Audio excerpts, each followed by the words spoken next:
This presentation discusses the history and fundamentals of the theories surrounding the structure of the atom.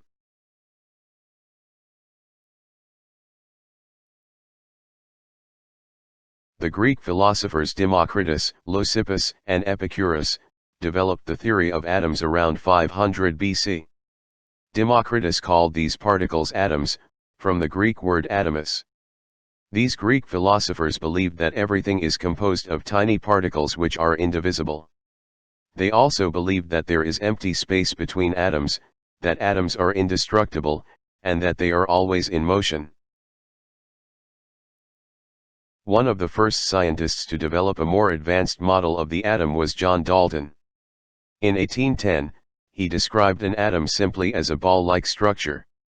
The concept of the atom having a nucleus and electrons were unknown at that time. Dalton's theory of the atom included 5 key features. The first was that all elements are made of extremely small particles called atoms. In Dalton's model, the atoms of a given element are identical in size, mass and other properties.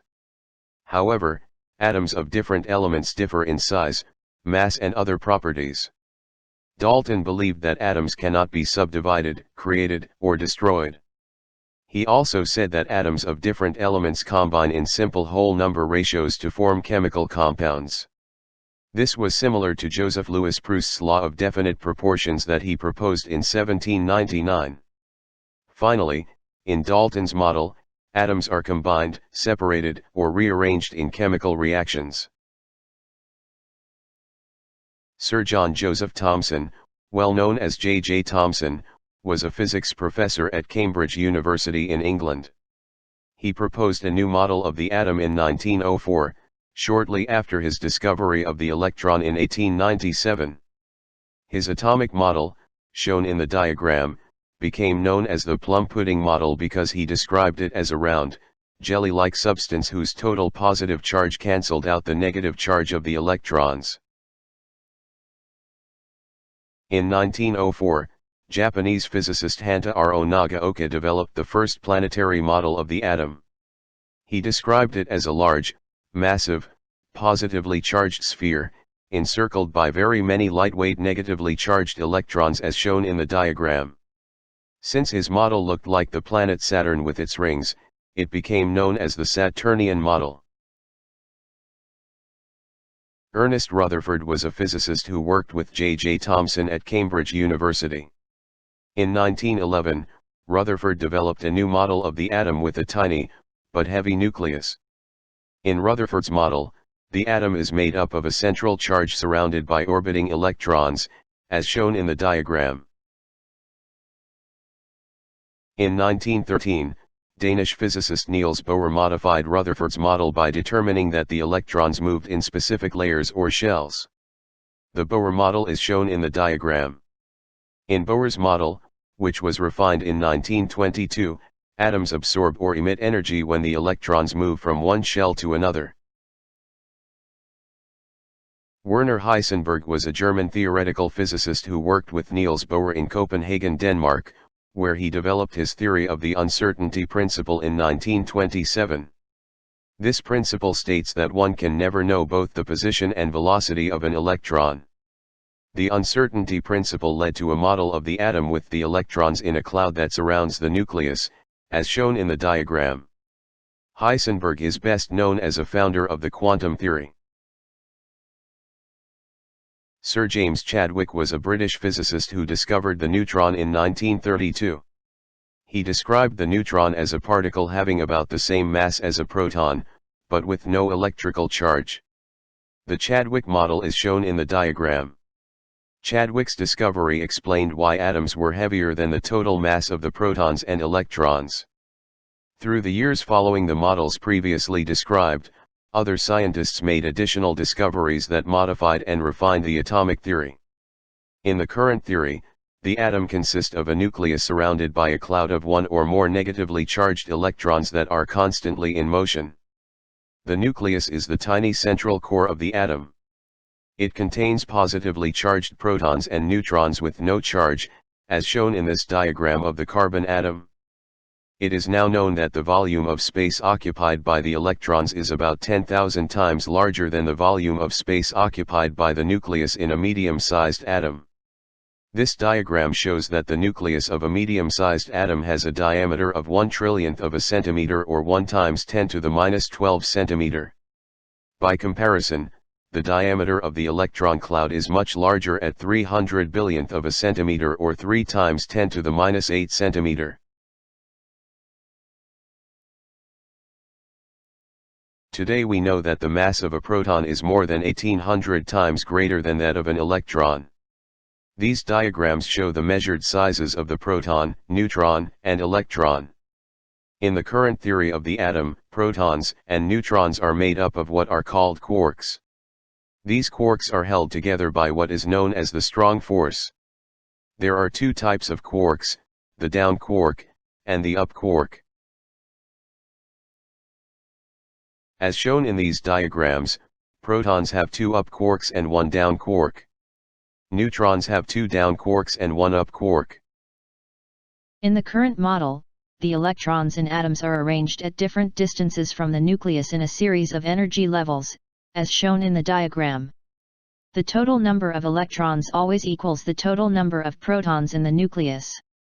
The electrons can move from a lower energy level to a higher level when the atom is bombarded by high-energy ions, electrons, or other particles. The electron that moved to a higher energy level is said to be in an excited state.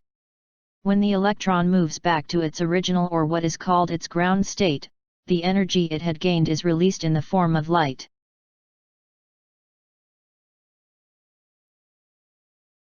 This series of diagrams shows an electron moving to a higher energy level when energy is applied, then releases energy in the form of light when the electron falls back to its original energy level. This short video shows how the energy created by a hot flame causes an electron from a lithium atom to move to a higher energy level. Red light is emitted when the electron moves back to its original state.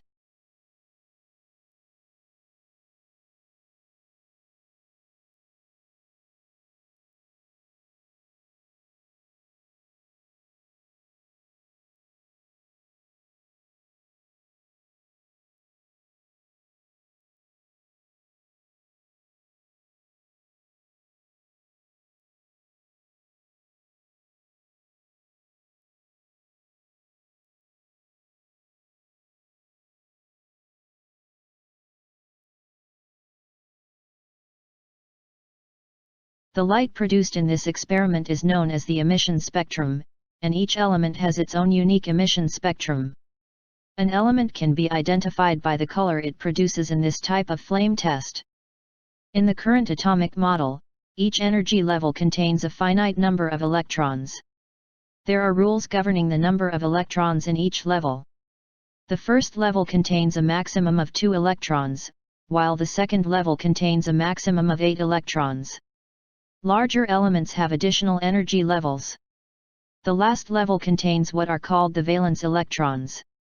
It is these valence electrons that enable atoms to bond together to form molecules.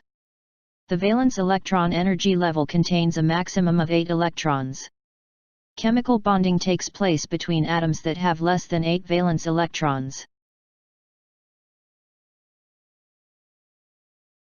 In these diagrams, lithium has only 1 valence electron, while fluorine has 7, so these elements are able to undergo chemical reactions. Neon has 8 valence electrons, so it is unreactive. The limit of 8 electrons in the valence energy level is called the octet rule. The octet rule is important in covalent bonding, because sharing electrons gives both atoms a full valence energy level. All atoms strive to achieve a full valence energy level, just like the noble gases. A valence energy level with 8 electrons is the most stable electron arrangement. Up until the late years of the 20th century, no photographs of atoms or molecules were ever made to verify the atomic model. With the development of the atomic force microscope, scientists were finally able to create such photos. This photo, taken in 1995, shows individual silicon atoms. Individual carbon atoms are visible in this atomic force microscope photo.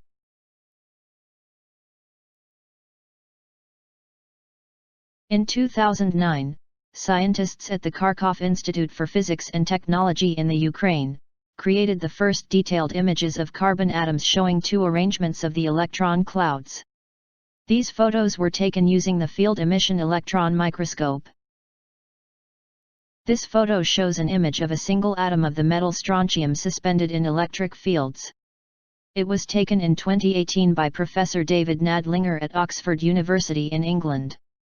The single atom was photographed through the window of a vacuum chamber. Two metal electrodes, 2 mm apart, held the strontium atom almost motionless in a strong electric field, as it was illuminated with a blue-violet colored laser. This photo of benzene molecules in the solid state was taken at the IBM Research Laboratory in San Jose, California in 1988 using the atomic force microscope. The electron clouds around each molecule are clearly visible. In 2009, scientists at the IBM Research Laboratory in San Jose, California took photographs of a pentacene molecule using the atomic force microscope. The photo on the left shows a single molecule. The bonds to the hydrogen atoms and the electrons in circular motion around the benzene rings can be seen. This photo validates the standard diagram of the pentacene molecule shown on the right with the electron clouds depicted as circles. This diagram is known as the molecular orbital version of the structural formula. Science students in higher levels of education will learn advanced concepts of the current atomic theory including quantum mechanics, atomic and molecular orbital theory, quantum electrodynamics, nuclear chemistry, nuclear physics, dark matter and antimatter. This presentation was produced as a public service to help middle school and high school science teachers develop experiments, presentations, and demonstrations that can be used in their classes. More science experiments and demonstrations are available on the Tops of Santa Clara Valley website, www.topsofscv.org. TOPS, Teaching Opportunities for Partners in Science, is a program aimed at stimulating greater interest in science by middle school students.